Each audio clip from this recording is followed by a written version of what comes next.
All right, strap in, people. This is going to be fun. We are talking with Karena and Mia Steir. These are two amazing humans with incredible stories, so many stories, but we're going to focus in on one particular story from something that started at a big dream gathering a few years ago now. Now, I mentioned this story in episode 311, and you guys let me know you loved it. And it was the story of Mia, who came to a big dream gathering with her mom, Karena. And Mia decided that one of her big dreams was to write a book. Now, she was really inspired by a number of the people in the room, and with the support of her amazing parents, Nate and Karena, Mia got that book done in record time. We're going to talk about that some more.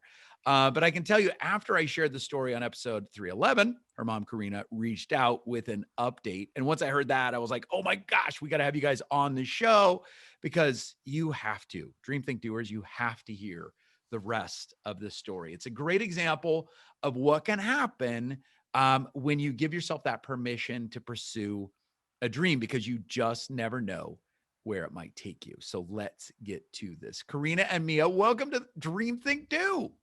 Hey. This is so much fun. Okay, so let's time travel back to that big dream gathering, because it was a few years ago. I remember it distinctly. It was on Drake University's campus. Now, Mia, how old were you? Do you remember? Oh, math. I I think know math, right? Were you 9? 9, That's 8. what I had in my notes, was like 9, but you were a very mature 9-year-old. I remember like distinctly, you came up and let me know you were excited to be there. And it was one of the, you gave, I think you even encouraged me that my talk was good. I'm like, oh, melt my heart. I love it. I love it. So, you guys, I know you guys are big dreamers. So did you put up a bunch of dreams, or I know that I know about this one dream of writing a book, but did you have more than one dream? I think I had 2 dreams, but I think that was it. Yeah. Because I did writing a book and getting my back tap.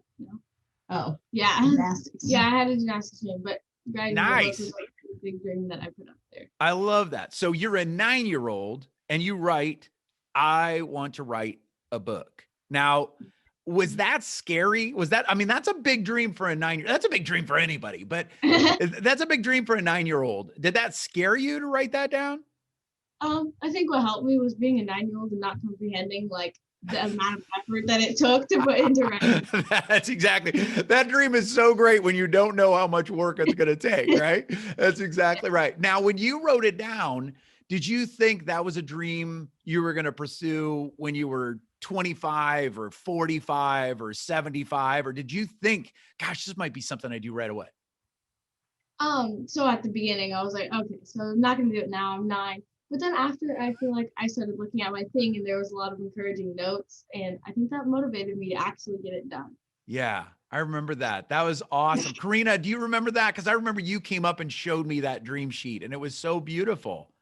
It was really powerful because as a mom, like I can tell my kid she's awesome and wonderful, but when other strangers were like, yeah, you can do this, you just see your kid see a whole different world. It's awesome. I love that. I love that. And then I remember you came up and I know I was almost in tears. I know you were in tears because it was one of those things where it's like, you have always been encouraging to me. I mean, it's just, I've known you guys for a long time. You've always blown me away, but I can remember you being encouraged by what those, they were strangers in the room. And, at a big dream gathering, for those of you guys who don't know, we would put up these dream sheets, and it's just, you put up your dream and then people can encourage you with ideas or suggestions, or in this case, they were just like, go for it. You can do it, which is awesome. And I could see there was a shift that happened, and that's what happens. I think that's some of the magic of dreaming together. So I love it. So you take the dream sheet home, and what happens? Because you're still 9, right? So what happens?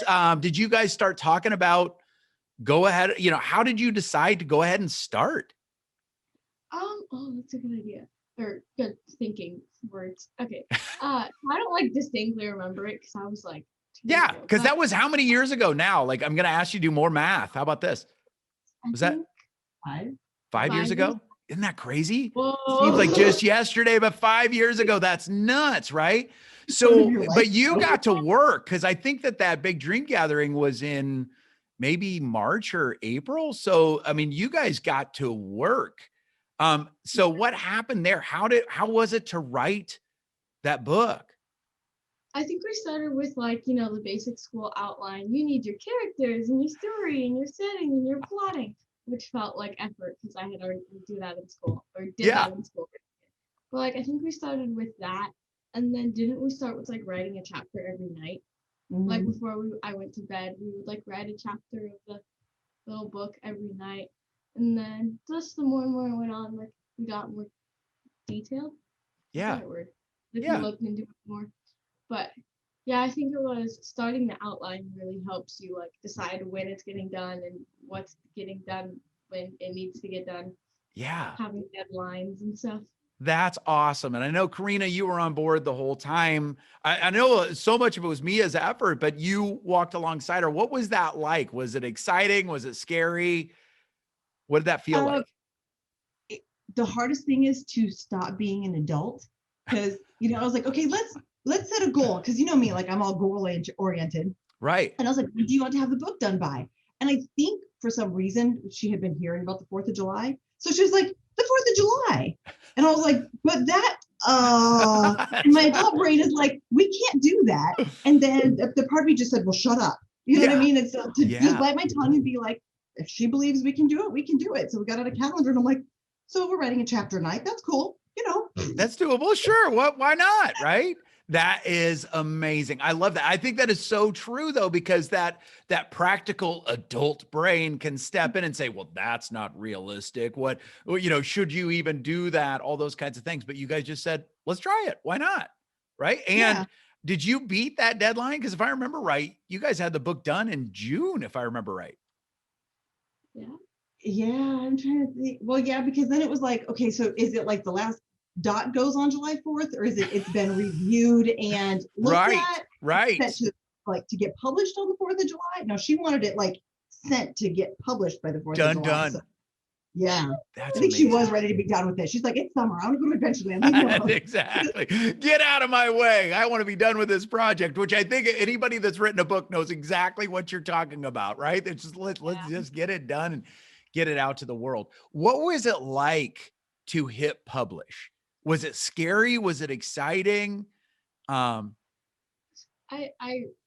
vaguely remember it. I remember it being confusing because my like little 9-year-old brain, I was like, people just put books in library and equal publish. Like my brain didn't comprehend like the amount of work it took to publish a book. Yeah. But she helped me a lot. It was kind of hard to wrap my brain around to hit like the publish button, but yeah, it felt good. That's awesome. And you guys, if I remember right, you guys kind of reached out and did you do a Kickstarter or a GoFundMe, that kind of thing to help with that part of the process? Yeah. Right. Yes. So the next idea along the train of, I always say we're really good at bad ideas, was to put the book in every elementary school in Iowa, which, ridiculous. And we're really lucky enough, we get to work with the Iowa State Fair Queens. Yes. And so we thought, well, if we can have them help distribute, that saves a ton of money. But to come up with, I don't remember how many elementary schools there are in Iowa. It was like 900 and some odd books. To get that published was kind of hefty. And so that's where the Kickstarter came in. That's awesome. So that helped you to pull through on that goal of being able to get it in all the schools, which is amazing. Now, let's talk about the book itself, just so that people can understand how important it is to get into schools, right? So go ahead and give us the title. Victoria, the Drama Investigator. Yeah. What's it about? I remember. I love it. How to stop drama. So needed, right? So needed in elementary schools and high schools and corporations around the world, right? So important. And so you guys not only had the dream of getting it published, but to actually get it into every school in Iowa. And I love how you asked for help and people came in droves to support that effort. I know it was still a lot of work, but it was just incredible to see the response. And then to all of a sudden it started to happen. And that's what I love about this dream so much is I love the book because the book is so needed, right? I love you guys' approach of doing it together, but also being willing to ask for help as you went along. But all these amazing things have happened since that time. So now let's fast forward to the book is now out And you mentioned, you're involved, Karena, with the Iowa State Queens. Tell us a little bit about that and how that has then played into this as well. So I got invited to start teaching them, do like the icebreaker runway night, and we've just kind of spent more and more time. And Mia's been around them since the beginning of time. So the girl who runs it, her name's Jessie, and she's a third grade teacher. So I reached out to her and I was just like, is there any way that maybe we can ask the State Fair Queens to take the books back? And she was like, yeah, does Mia want to come and talk to them? I'm like, sure, a 9-year-old would love to talk to 101 teenagers with crowns on all at one time. Oh my gosh, what an intimidating room, for crying out loud. What did you think about that, Mia? Were you excited? Were you freaking out? I mean, a little bit like nervous, like normal people get before they do speak. I had worked with like State Fair Queens when I was little because we would teach them modeling, and I knew they weren't like, as you would imagine a queen being. They're like country girls from the country that are just like super open and super sweet. So it wasn't as intimidating as like you would think a State Fair Queen contest would be, but it was scary. I was nervous. Well, especially a 9-year-old standing in front of a room of high school students, all wearing crowns, for crying out loud. And just to back up too, the Iowa State Fair Queens is this amazing opportunity for young women across the state of Iowa. Basically, there's one queen per county, right? And then they all come, and it's a part of the Iowa State Fair, the fanfare that all the Iowa State is, and you help them. But it's amazing. They come, and it's a whole experience. So you are now a part of that big week or 2 weeks or whatever all of the festivities are, and you're presenting. So what did you talk to them about? I remember I talked to them about writing a book and just like doing their goals, setting goals, right? I think that was it. And just like that you can pursue them if you have like an outline and you don't really worry about like technically I wouldn't be able to get done in this amount of time, but you can do it. Yeah. So here you are, 9 years old, and you are giving a motivational speech to a bunch of high school students about setting goals. And I mean, I bet their eyes had to be huge, and I know they were really impacted by it. That's incredible. What was like for you, Karena, to see Mia standing up in front of this group of people and talking about pursuing dreams and setting goals? I didn't cry. I didn't cry at all. I don't know what you're talking about. I'm almost crying now, so I know you're a liar. Yeah. No, it was amazing. It was just so awesome. In the experiences I've had, I know how hard public speaking is and how much people are terrified of it. So just knowing that she was jumping over that hurdle at such a young age, it was very exciting.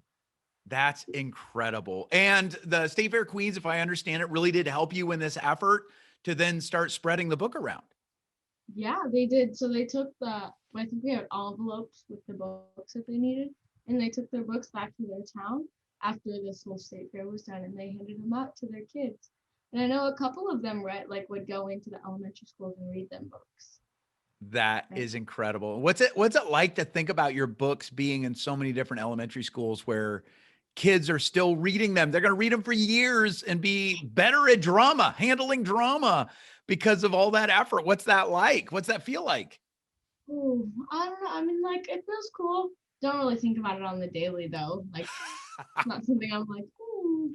Right. But now I'm going to have a random shower thought where I'm like, I wonder what kid is reading my book right now. Yeah, right? Because think about that. You never know. I always say my prayer is, let people get that content when they need it. And I have a feeling there's going to be kids that are going to read your book right when they need it, right? And what a gift for that. That's going to be amazing. So now, speaking of gifts, one of the things we talked about early on is that you guys pursued this dream, which in and of itself is incredible. But like we've talked about, sometimes there's additional gifts to pursuing and achieving a dream. And I know that you guys have experienced a lot. You've learned a lot from this journey. So tell me a little bit more about some of the other things that you guys have learned as you took on this adventure, as you went on this journey. There's been a lot of things that I've learned, but one of the things was I was very reluctant towards it, but she wanted me to do an acting camp so I'd get better at speaking, and I learned that acting and performing in front of a crowd is something that I really like to do.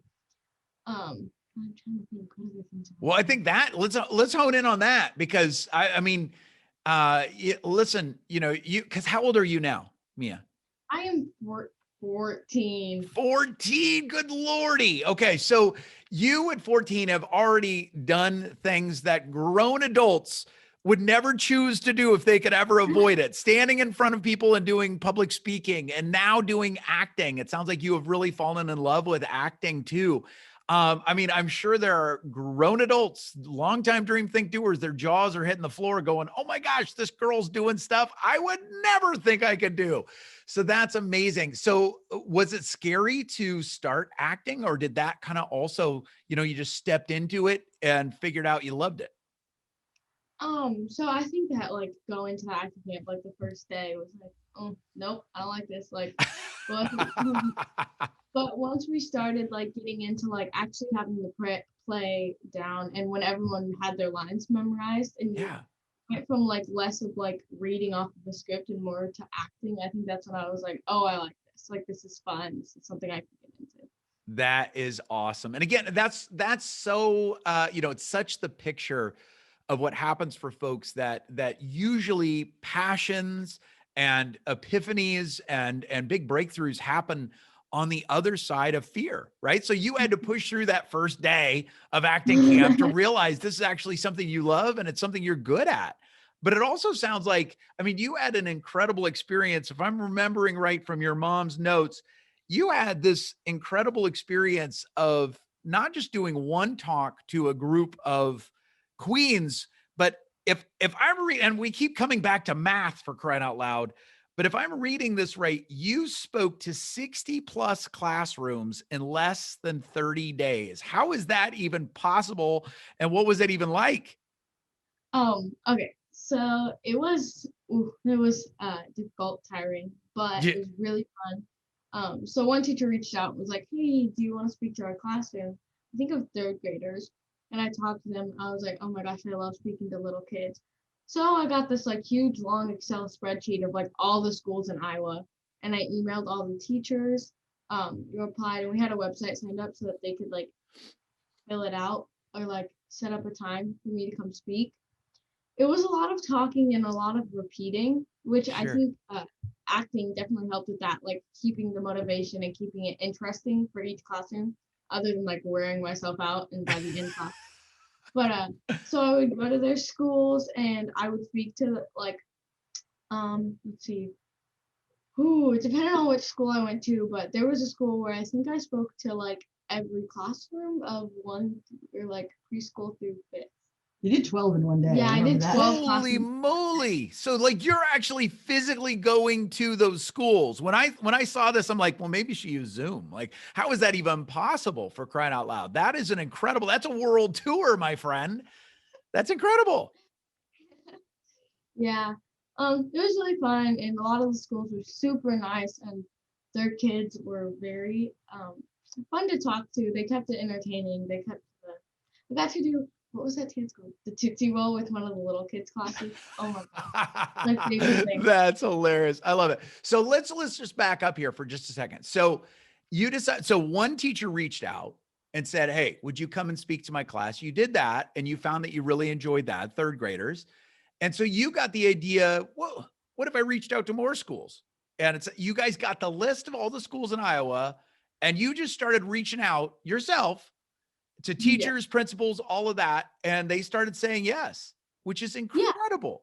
Now, Karina, what like when you were, I know you were supporting her, but what were you thinking? Like, were you thinking, was that adult brain kicking in? Like, is this realistic? Is this what was it like for this season of the dream?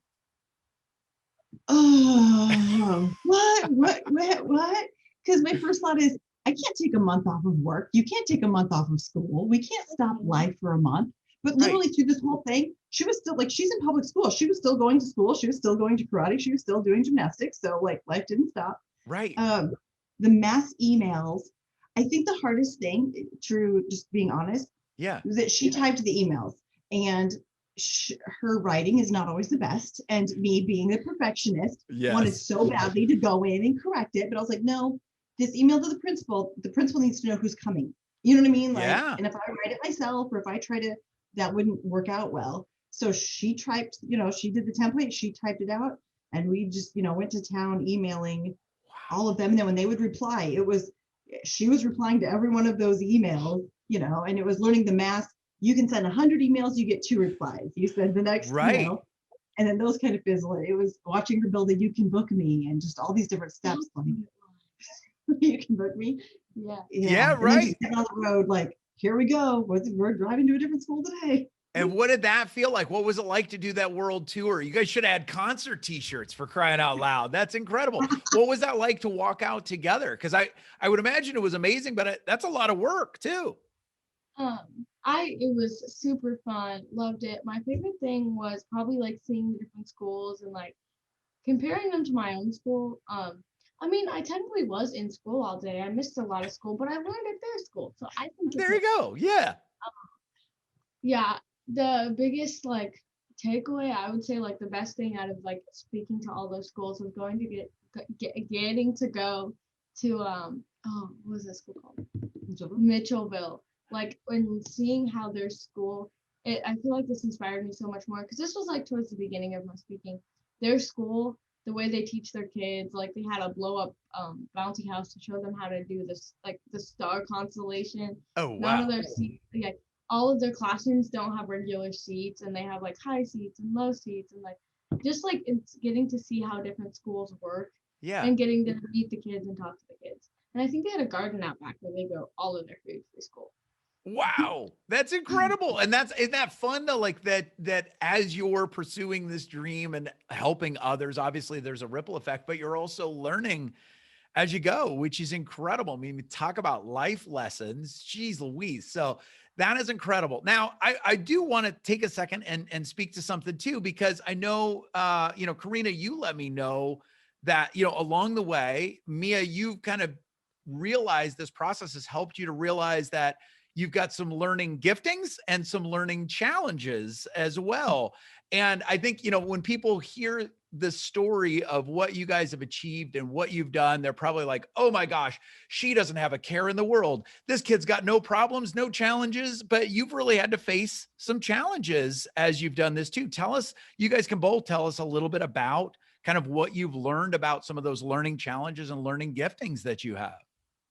Yeah, so I think in the beginning, towards the end of 3rd grade, I'm assuming, I think it was towards the end, I was diagnosed with dyslexia, which I had no clue what that was. It was like over my head. The only thing I saw about it was like Disney Channel, Bella Thorne, like that really old commercial. You know what I'm talking about? Yeah. So that's like my knowledge was like there about it. I think the worst part about being like, it really wasn't that bad to me, like didn't really affect anything other than like getting to take tests like out of the room, which I don't usually per se use because I wasn't diagnosed until like 3rd grade, therefore I had like already been used to taking tests in the room and stuff. But I think the worst part about it was definitely taking the test. Like my brain was dead, like brain dead, because they'll take you in a room for like 3 or 4 hours and they'll give you this test and then they'll let you out. It was like ISAT. And then they'll let you out and they'll let you eat lunch and then you come back and you take another 4-hour test in this room with like no windows.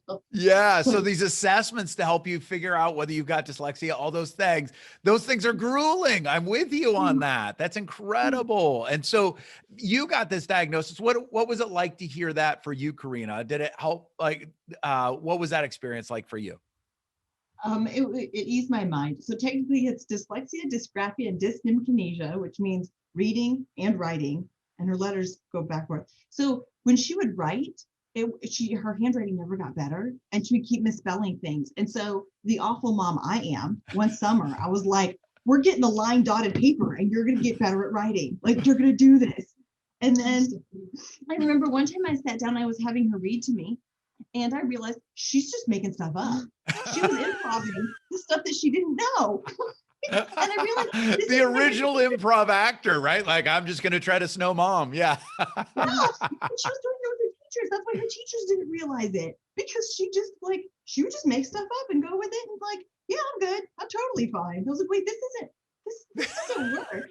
And so Yeah, finally I was like, Picture books. You look at the picture and you decide what it says. yeah. There it is. So then I was like, I mean, I don't know if this makes me a horrible person, but and the school's telling me, no, she's fine. And I'm like, no, something. Moms know. Moms know. Yeah, there's just something different. I was like, so let's go do this testing. And it was crazy. So they test all kinds of stuff. And they would come out and be like, yeah, she didn't score well on this, but she's off the charts at like, we'll give her a list of numbers and then she'll repeat them to us backwards. And she like went to the max number of numbers that you can do that. Like, Wow. chill. And I love you, but like, Oh yeah, I love it. Yeah. Well, and that's, I Because mean, that is the interesting thing about, you know, so many of the categories of learning challenges. There's usually some learning giftings that come along with that. So, you know, it's that, but also what I love about this is, it sounds like, you know, having written the book, doing all of these talks helped navigate some of these names and diagnosis and things like that. So talk to us about that a little bit. Like, because I know some kids, they would hear dyslexia and those others you listed off that I'm not even going to try, right? Like, let alone spell, but like they would, that would be like crushing to them. But it sounds like you're like, all right, you can take that in stride because you were already doing this other amazing stuff. Yeah, I think like with some people it's like a mental block, like, oh, I was diagnosed now, this is like controls my life. But for me, I was like, okay, so I was doing this without this diagnosis. I don't really know what this diagnosis is gonna change. Yeah. And like as I get older, I see it occurring, like I recognize it more, but like as a child, I was like, the difference being like to me. But yeah, I mean, like now that I'm getting older, I see it occurring. But right now it's really just affecting my brain thinking about how to talk. I'll just mix up my words like 24/7. But other than that, I think I'm doing pretty well. Well, you would certainly never know that. You are the most eloquent, one of the most eloquent communicators I've had on the podcast. So it's incredible. It's incredible. So I know we could talk for another 4 hours, and I'm going to have you guys back for another episode because I feel like we're just getting started. But I want to switch gears for just a second because I want both of you guys from each of your vantage points to speak to the Dream Think Doers that are listening right now, because I think that you guys have a very special vantage point. You know, Mia, I want you to speak to, I mean, think about those listeners right now that are saying, I've got a dream, but there's probably, you know, it might be easy for them to disqualify themselves from getting started, whether they're 9 or 90 or 59 or whatever. They might be like, I don't know if I should start. I don't know if I'm qualified. What would you say to that person that's kind of on the fence? You know, maybe they're disqualifying themselves a little bit from going after the dream. What words of wisdom would you share with them about getting started? I think the greatest thing that helped me about like getting started with the dream was not comprehending what it took, not sitting here and thinking about, well, then I have to do this and do this and do this. Like if you just go for it, like it doesn't really matter if the final product turns out the best you ever want, because I couldn't say that I don't regret, like my book makes me cringe a little bit still. But I think that if you just go for it, it's so much more successful than just sitting there and procrastinating the entire time. Yes. I love it. So just get started. That's great. So Karena, how about you as far as, because I know, I mean, this has been a wild adventure, and I know that you have also pursued so many different dreams in your life, and you have helped and inspired so many others to do that too. You are the champion of helping people go after their goals. I know that you would be the last one to say it because you're so flippin' humble, but what would you say, you know, I actually want to get like 2 vantage points from you. What would you say to someone thinking about going after their dreams? So I want to hear that, but I also want to hear a little of your wisdom for parents that are walking alongside their kids. So let's first just go after, what would you say to somebody that's thinking about starting a dream, but they're a little reluctant? What advice would you give on that? That it can be part of your day-to-day activities. I think the hardest thing is when we have to stop what we're doing. Kind of like how I was explaining when she had this goal of going to all the classrooms, and my brain first thought, I have to stop my whole world and be a totally different person.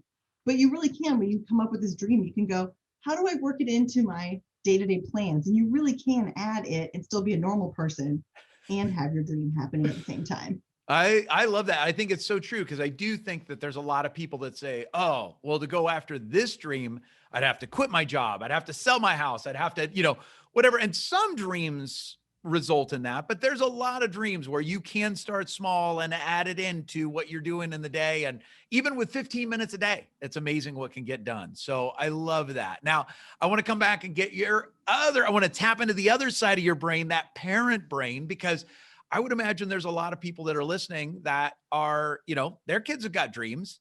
And like as a parent, you want to see your kids thrive and dream, but you also want to keep your kids safe. And you also want your world to be predictable and all that stuff. So what's a piece of advice that you would give parents as far as walking alongside, the kiddo and their dreams? I mean, depending on parent style, I don't know. It's so hard to give advice to parents, but for me, it was telling my perfectionism to shut up. Like even just hearing what she said feels so good because I hear her lack of perfectionism in there. Like just start, and it doesn't have to be perfect because that is the hardest part is, oh, that dream's not realistic. Let me explain to you why that timeline doesn't work. Oh, I need to fix your wording. Oh, you just smother with the like, and you just step back and go, you know what? Let me look through their eyes. Let me take that naivety that like actually get stuff done and like learn from the kid's perspective because I think I learned more from her than I've ever taught her, but don't tell her that. I won't tell her. Oh, I love you guys so much. You guys are amazing. Thank you so much for walking out this journey. Thanks so much for sharing it with us. And then also thanks for the wisdom that you're sharing. You two are going to impact the world. Mia, I have a feeling this is the first of 50 books minimum. Because the world needs to learn from you, my friend. And I think you starting at 9 just makes sense now because it's like, all right, yeah, 50 books in the next 50 years. Well, yeah, that sounds realistic. Get to work. That's a lot of work to do. That's a lot of words. I love it. I love it. So speaking of books, though, let's wrap this thing up by letting people know how they can get your book. What's the best way? What's one of the best ways to find it? Amazon. All right. Amazon. Very cool. We will put all the links in the show notes for the show. So we will make it very easy for them to walk alongside Victoria and get some help with that drama, for crying out loud. That is so awesome. I love it. Well, thank you guys so much for what you're doing and for how you're supporting each other, but also how you're encouraging others to dream. So appreciate you guys. Thanks for having us. Yeah. Thanks for having us.